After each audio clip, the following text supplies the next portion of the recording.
So what chapter are we reading today? Matthew 9. We're reading Matthew chapter 9. What are our verses? Verses 1 through 8. Let's get started.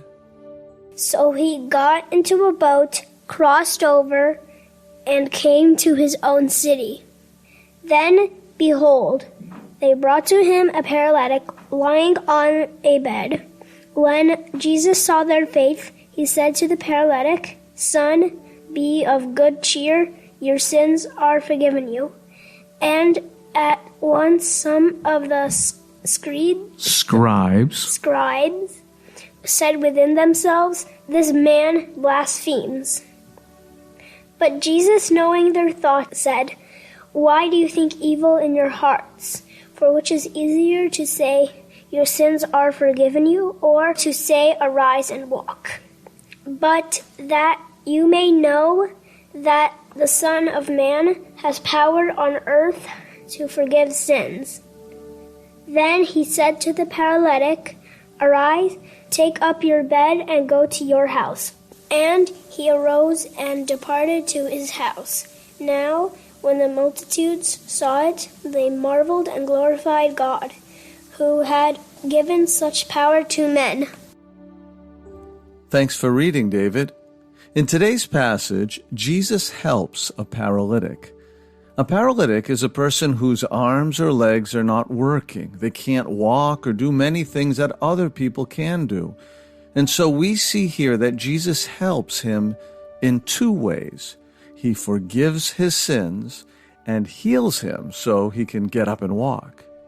I think you know what it means to heal a person, but do you know what it means for Jesus to forgive the man his sins? When we sin, we are doing something that God does not want us to do. We are doing something against the will of God.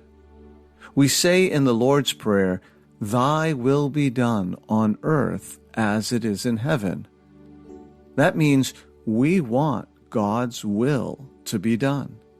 The things that God desires for the world should be the things that we desire for the world.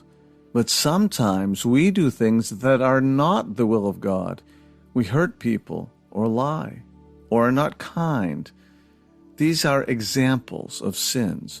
And if we realize that we sinned, we might feel bad about it and wish we didn't do it. But we can't go backwards in time and change what we did. We don't have a time machine where we can go back and do the right thing instead.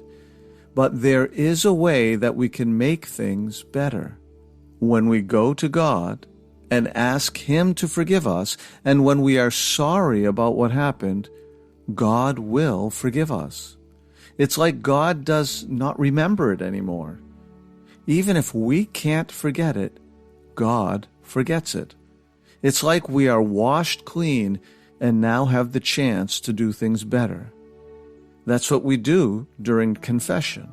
We go in front of the priest, tell God what we've done wrong and that we're sorry, and you and the priest ask God to forgive you, and He does. Forgiveness is very important, and the reason that Jesus could forgive this man's sins like God is because He is God. Thanks, David, for reading and starting chapter 9 for us. I'm Father Alexis, and remember, Christ is in our midst. He's and ever shall be.